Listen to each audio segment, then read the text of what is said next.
Okay, so we will now proceed on the next module, which is on Lev Vygotsky's sociocultural theory. So before we proceed on the concept of sociocultural theory, let's have first the background of who is Lev Vygotsky. So he was a seminal Russian psychologist who is best known for his sociocultural theory. So when we talk of sociocultural theory, in psychology or even in theory of learning, theory of development, it is always associated to this Russian psychologist. So he believed that social interaction plays a critical role in children's learning. So he do believe that the interactions of the children or of the individuals, the environment where he or she is exposed to really played a very important role in terms of child development. He was a prolific writer, publishing 6 books in psychology topics over 10-year period.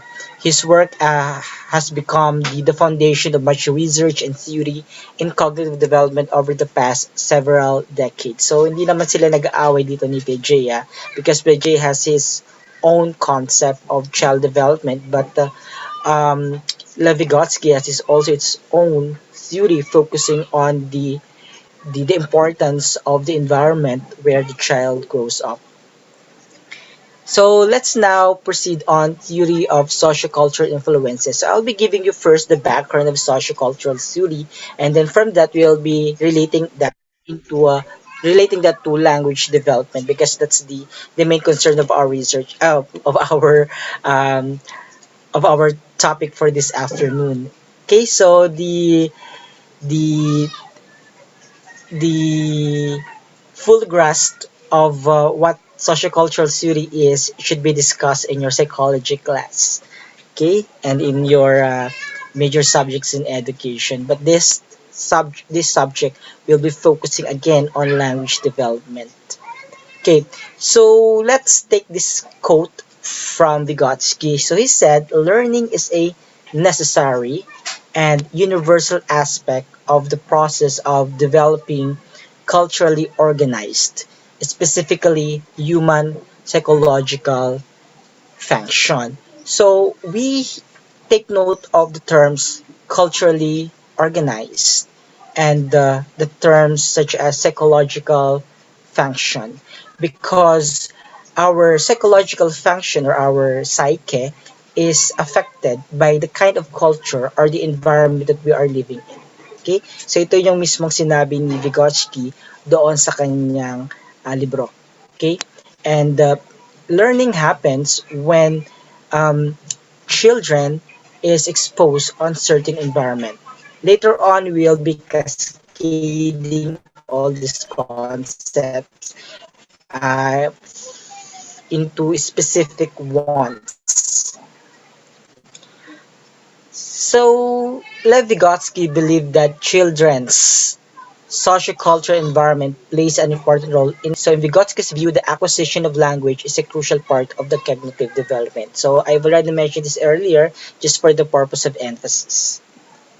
Okay, after children acquire language, they don't just go through a of series of stages, which is unlike with PJ, diba? And PJ, with PJ, so he mentioned that there are stages if you're 0 to 2, 2 to 7, 7 to this years old. So there are certain stages in which development occurs or happen. So for PJ, that's not always the case because what he's looking at again is the sociocultural aspect.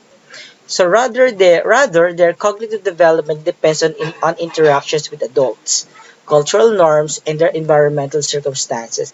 Your classmates has mentioned a while ago of the tabula rasa, and actually based on her um, explanation a while ago, there's already a touch of sociocultural theory there, sociocultural aspect wherein sabi niya, dun sa isang community kapag yung bata ay squatter, the but is not, she's not referring to all, but if a child grows up in a community wherein it's okay to them to say ng masasamang salita, so dala-dala nila yung growing up because again, that's part of their cognitive development.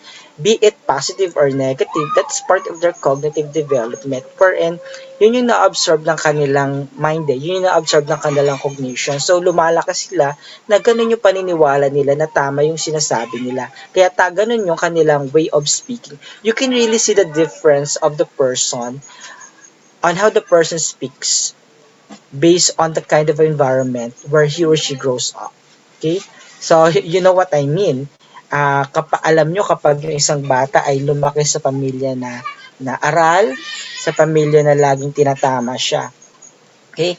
At alam nyo rin kung ang isang bata ay laki sa isang pamilya na kung saan ay magugulo at kung pati yung tono ng pananalita ay na-absorb na rin ng bata. Okay? Because that's how interaction took place. That's why interactions with adult is really crucial on the development or the cognitive development. Doon siya nagiging crucial if naging pangit yung kanyang interaction or is the child is not interacting properly on uh, on uh, on the adult or the adult is not interacting properly to the child. So ganun din yung bata. Okay? So cultural norms, mapapansin nyo 'di ba? Kapag pumunta kayo sa Teresa, tsaka sa Morong, sa Cardona, sa Tanay, iba-iba ang punto. Akala natin ganun. That's their normal way of speaking. Halimbawa, sasabi na, oh, basic ganito. Oh, ano naman yung pinaggagawa? Magtaos ng boses, ano eh. Okay, so, akala mo galit. Pero, that's one aspect. Kasi lumaki sila na ganyan yung kanilang environment. Okay? And, of course, the environmental circumstances.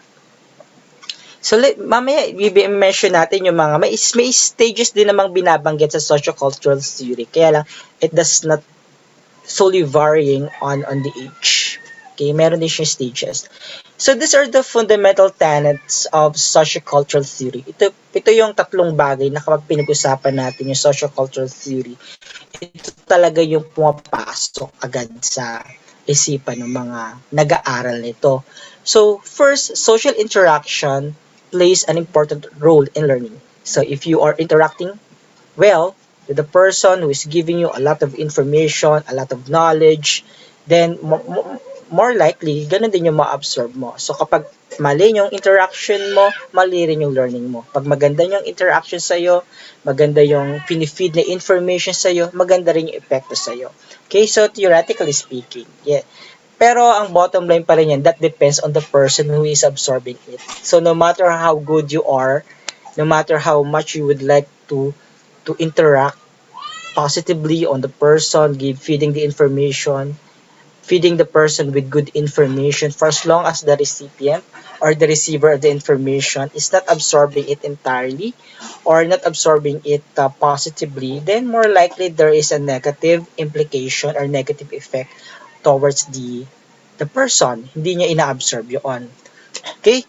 Then secondly, language is an essential tool in the learning process. Hina-highlight ko siya because this will be the focus of our discussion. How language becomes essential tool in the learning process. And finally, learning occurs within the zone proximal development or what we call the ZPD. So it's very important that you're particular with ZPD. I'm not going to discuss any further about what ZPD is, but I'm going to mention or touch a part of this discussion about the ZPD.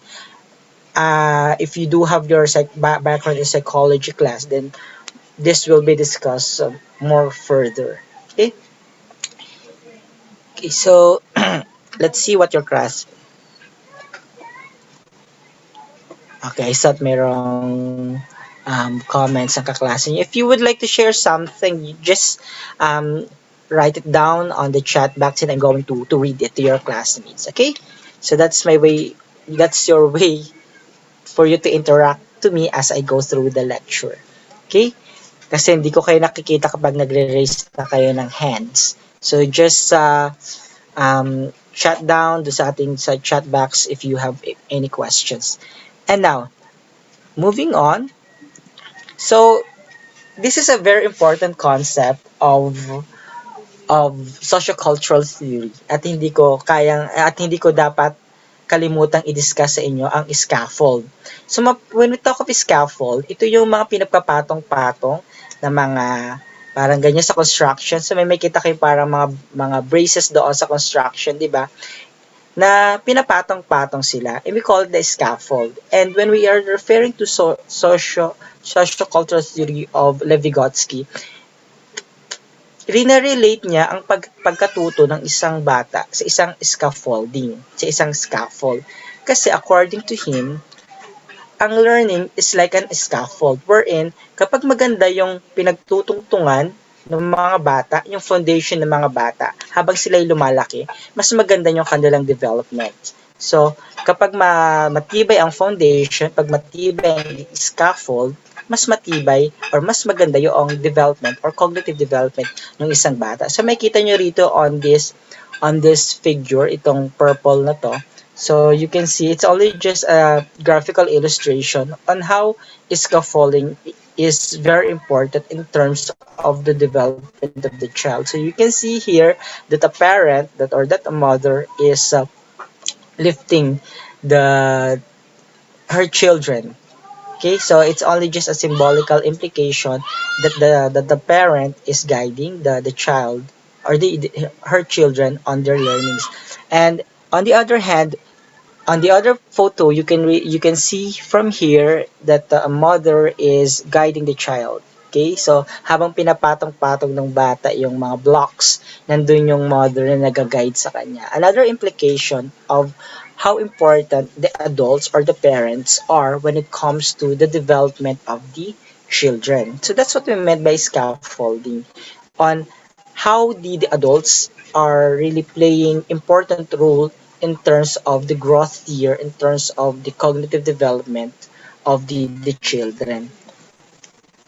And also, it's not only at home. It can also be done inside the classroom. So you will see on this photo that a teacher is guiding her students on their learning. So that's part of scaffolding as well.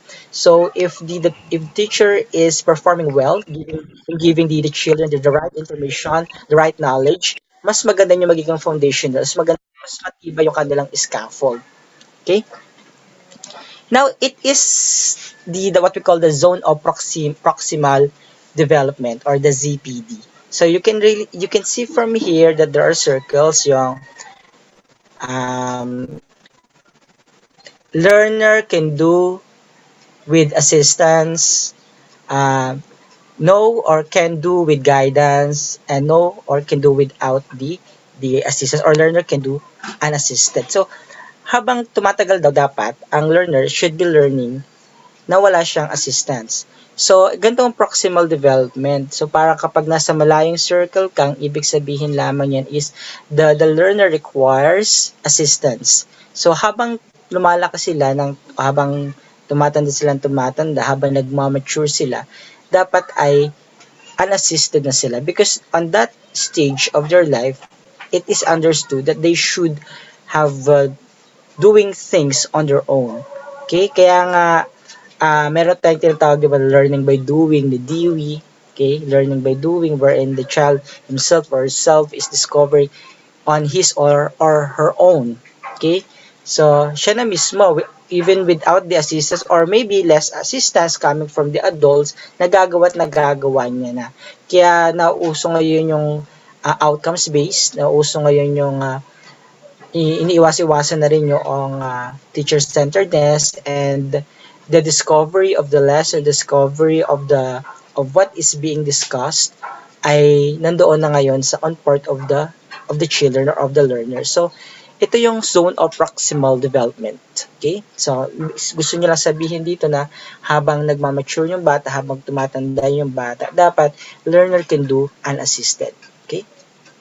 So, tinouch ko lang yung zone of proximal development because again, it's not the focus of our discussion.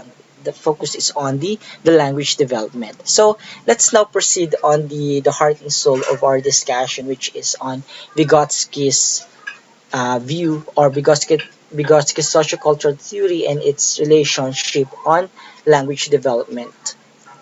Okay, so just take note of this. Vygotsky viewed language as a direct result of the symbols and tools that emerge within a culture. So it means to say that um, the language that the child or the language that we are using is actually the byproduct of our culture. Okay, so what our culture is feeding us is the result or the outcome of the language that we are using now. Okay? So, pag nandun na tayo ngayon sa discussion natin ng mga Pidgin and Creole, yan, i-highlight ko na doon yung pinagsasabi kong itong how culture is contributing on the development of language. But the premise of Vygotsky on this aspect is on the importance of culture in molding the language that we are using now. So he said, it is potentially the greatest tool, language is the greatest tool at our disposal, a form of symbolic mediation that plays two critical roles in development. So what are these two critical roles in development? First, language is used to communicate with others. Okay, apparently, yes. Okay, how can we communicate with others if there's no language at all? Okay, although we do have our different forms of language, it could be a non-verbal one, but if you're referring to verbal languages, so which is the use of, let's say, the English language in order for us to connect with others. Okay? And also, language is used to construct meaning. But as we mentioned in our previous discussion that language or words has no innate meaning. Okay, it has no innate meaning. So it is only us who give meaning to a certain language. Yet that is an implication that we use language to construct meaning. Okay, those words that we are using are only just a representation of our thoughts, of our ideas. Okay, so again, these are the two um, critical roles in development to communicate with others and to construct meaning. So, bakit ba naging critical tong dalawang ito? Okay? Bakit ba naging critical yung pagko-communicate? Of course, kapag there's something wrong with the way you use the language, it might result to miscommunication. If there is a lack of knowledge of how to use that specific language, then that might as well result to constructing a different meaning of what you mean. Okay? So, napaka-diverse kasi talaga na pag pinag-uusapan natin yung language. Okay? It is open for interpretation. And if it is open for interpretation, it is has always a tendency to be misinterpreted. Okay? So, there are three forms of language according to Vygotsky. We have the social speech, the private speech, and the inner speech. So when we talk of social speech, this is uh, external communication wherein you are used to talk to others. So kapag ang bata raw ay typically na nakipag-usap na to other people, it is called the social speech. So it starts, sabi niya, at the age of 2. Again, it's only just a theory. At the age of 2 raw, nakipag-social speech na ang isang bata. Okay, of course, again, it's a theory. It does not apply to all because there are some children or some child where at that age they are still shy. They are still shy to interact with others. They're still timid and may pagka-introvert. Okay? So that depends again on the situation. But according to Vygotsky, when the child now starts to communicate to other people, it is called the social speech. Now there's a time wherein we see that the child is uttering words. Pero talagang pinagsisigawan niya yung kanyang ginagawa. Okay, sabi niya, nagsusulat ako, ang ganda ng, paano kaya ito gagawin? Bine-verbalize niya yung kanyang ginagawa, bine-verbalize niya yung nararamdaman niya. Pero ang totoo, wala naman siyang kausap doon. Ang kausap niya lang ay sarili niya. Ang tawag natin doon ay private speech. Okay? Private speech siya. So, bine-verbalize niya. Ibig sabihin, pinaparinig niya sa atin kung ano yung kanyang saloobin. Pero ang kausap niya doon ay ang sarili niya. Okay? Ang tawag natin ay private speech. Bagaman naririnig natin to, it's still a private speech. Ngayon, anong pinagkaiba niya sa inner speech? Okay? Sabi dito, private speech goes underground. diminishing inaudibility as it takes on self-regulating function. Okay? And is transformed into silent inner speech. Ngayon, kapag hindi na bine-verbalize ng bata yon at nasa isipan niya na lang pinaprocess yon, yung mga gusto niyang sabihin, yun ang tinatawag natin inner speech. Okay? Pero both private speech and inner speech, mayroon tayong tawag na self-regulating function. Pag sinabi natin self-regulating function, self-regulated nga, alam mo yun sa sarili mo kung ano yung ikaw mismo yung nagre-restrict sa sarili mo kung ano yung gusto mong sabihin at hindi mo sabihin. Gusto mong sabihin at ayaw mo sabihin. Be it mali or tama, basta ikaw mismo sa sarili mo ang nagre-regulate kung sasabihin mo o hindi. Okay? Sasabihin mo siya verbally or sasabihin mo siya through inner speech. Okay? So that's the difference between private speech and inner speech. Let's discuss it further. So, social speech. A child discovers that words have meaning, realizes this meaning is shared within the language community, and begin to use these words to communicate with others to fulfill their needs. Okay, so dito raw, at the very young age, at the age of 2, yung bata ay nare-realize na yung mga iba-ibang mga keywords na naririnig nila. Let's say, kapag nagugutom siya, sasabihin niya lang yung dede. Okay? Okay? Ganun niya pinaparamdam sa atin na gusto niya ng uminom ng gatas. Or sometimes, yung bata unconsciously ay nakikipagkwentuhan sa atin kung ano naman pinagsasabi, nakukulta na tayo. So, mayroong mga ganun ibang mga bata. Okay, so during this process of development, according to Vygotsky, a child also internalizes the tone of voice. Kaya minsan, di ba, bigla na lang umiiyak kapag nakakarinig ng malakas na boses. Because siguro, doon sa kanyang experience as a child, nung siya ay, siguro once in a life of that child, yung taong yun, ay meron siyang na-experience na kung saan may biglang sumigaw, tumatak sa isip niya na kapag may sumisigaw, ay natatakot siya, kaya papaiyak siya. So, yung sinasabi natin that a child also internalize the tone of voice. Okay? So, nakaka-recognize na sila ng boses Nakaka-recognize na sila ng anong tono ng natutuwa sa kanila, ano yung tono ng galit sa kanila, ano yung tono ng nangyayamot sa kanila. Okay? So the way concepts are talked about, they are starting to process it, and the signs and symbols used to attach value to things and events. Ito yung signs and symbols. Ito na ngayon yung nagkakaroon ng, natatandaan ng bata kung ano yung ginagawa sa kanya, kung ano yung naririnig niya, para may pagka-sensory motor, di ba? May pagka-sensory.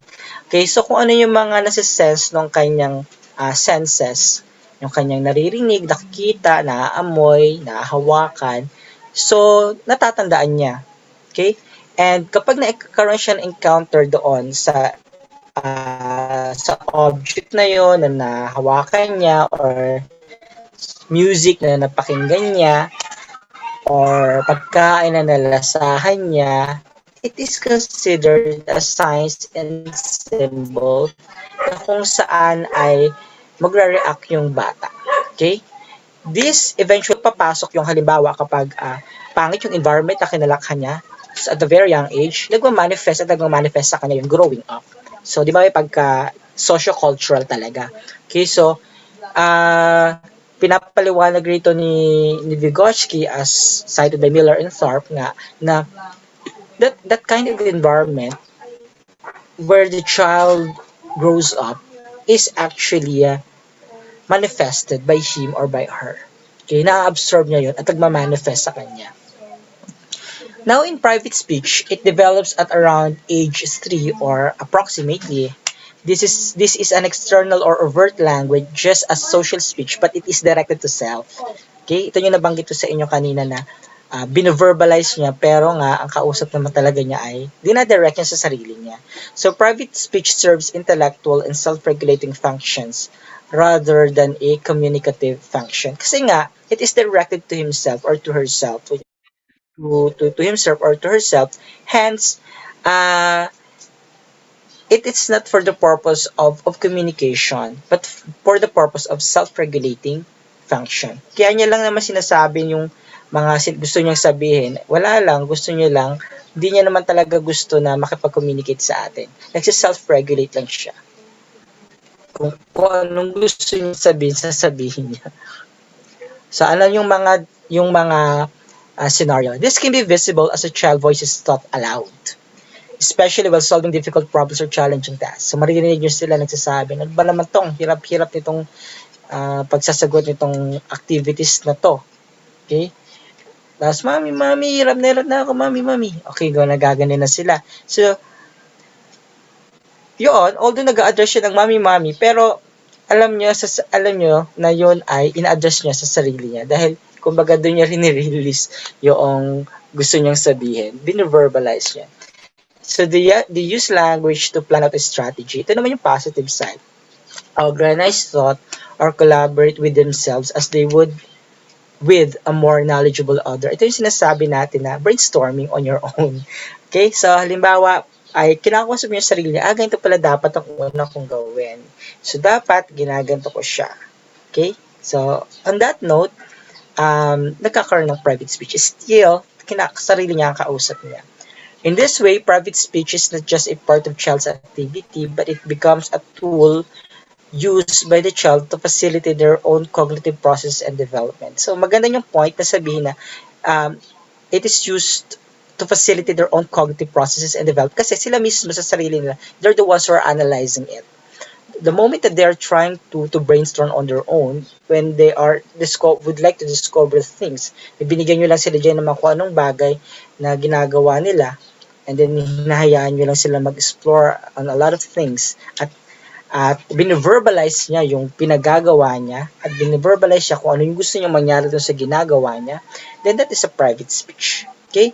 So, you see the relationship between language and the cognitive process and development on that aspect. Okay?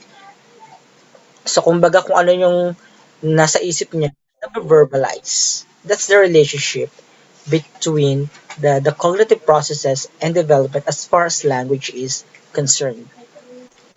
So, according to Vygotsky, at about age 3 and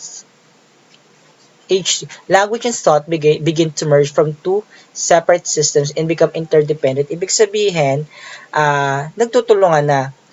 Okay? So, kumbaga, kung ano ito yung sinasabi ko sa inyo na, kung ano yung nasa isip niya, sinasabi niya, thoughts become verbal. Speech becomes representational. Kasi nga, yung naririnig natin sa kanila, na sinasabi nila those things that they uttered, the words that they uttered, yung sinasabi natin, speech becomes representational. Okay? So tayo, if tayong mga adult, nakikita natin sila na bine-verbalize yung kanilang thoughts, na obserbahan natin na yung kanilang sinasabi is actually manifesting not only on what are perceived by their senses or what are inside their thoughts, what are inside their mind, nakikita natin on the way they react to it as they verbalize it. And as we hear them saying those things that they verbalize.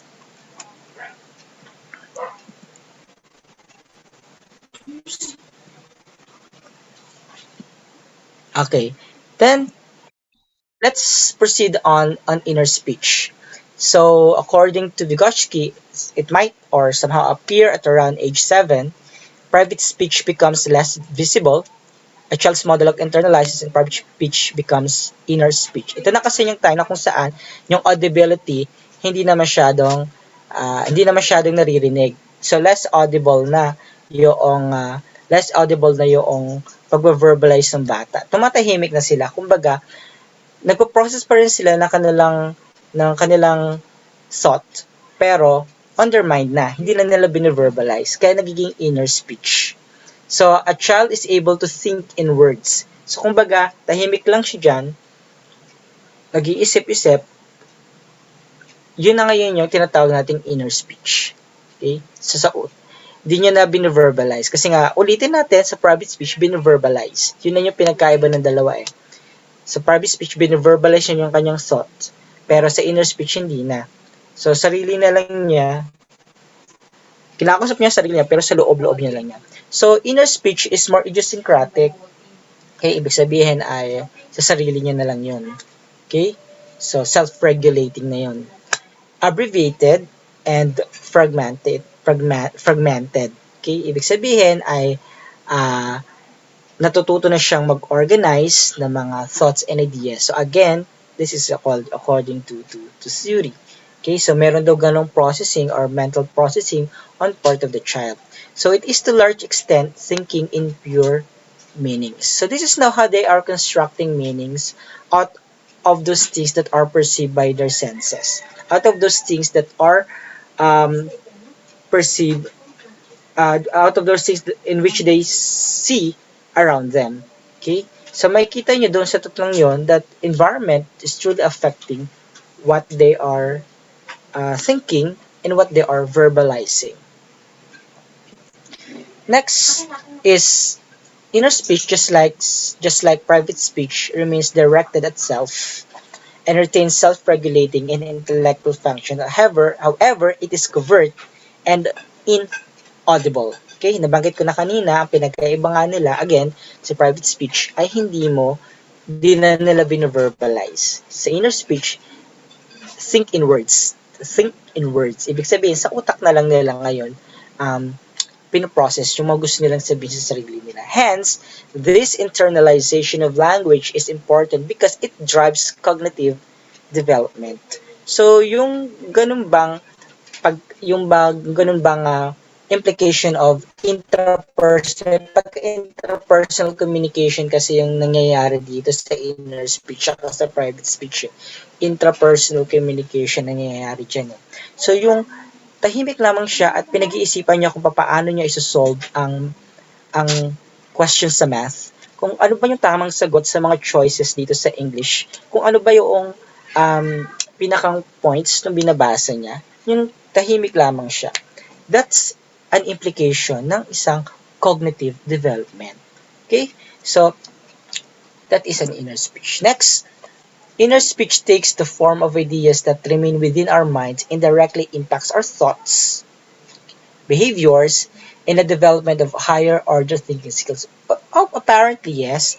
Kapag kapag nakita mo doon mismo sa child na siya mismo yung nagpo-process kung paano ba sagutan itong mga questions na to. Kung binigyan mo man siya dyan, let's say, ng jigsaw puzzle, or binigyan mo man siya dyan ng let's say, Sudoku sa ganung level. Okay? So, or binigyan mo man, pinaglaro mo siya ng chess. Pero may kalaban siya, of course.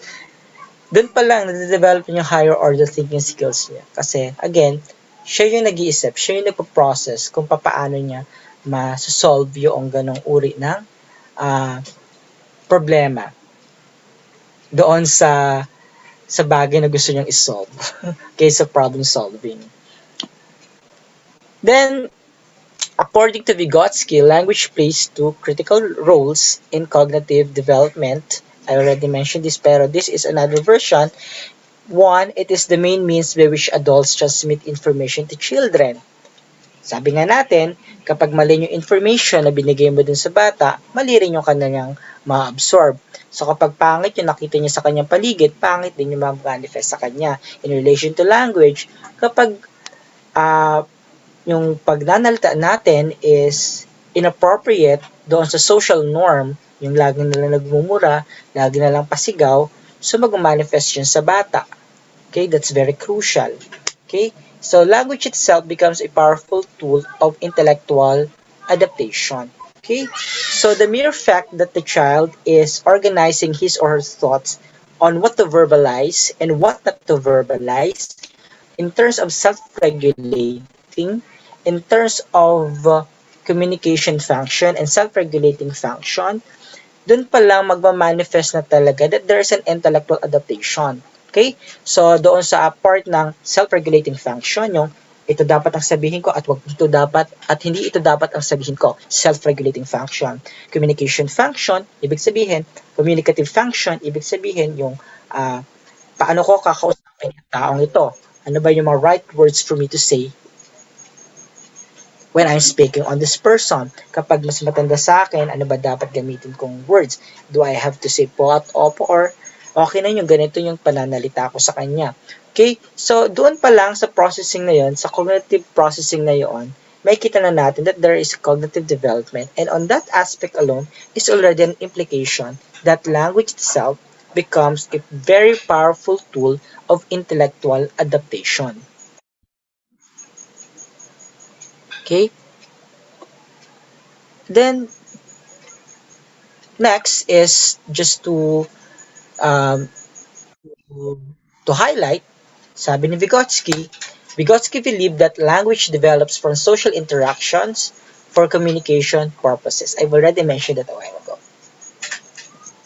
And as a child engages in the environment and through a variety of social events and processes, acquires language of their closest community, the family. Okay, kaya talagang malaki ang ginagampan ng role ng isang pamilya doon sa cognitive development ng isang bata, lalo higit sa language acquisition ng bata. And of course, the school plays a very important role in terms of language learning. Okay, sabi nga natin mag-iba ang language acquisition because language acquisition is unconsciously ay na-absorb ng bata. Language learning because someone is teaching the child on how to use the language. Okay, that is why it's called language learning. So, ang family can be a venue for the child to acquire language and at the same time to learn language. That depends on how the parents or the family members um, manage to help the child in terms of his or her language acquisition and language learning. So that would be all for this afternoon. And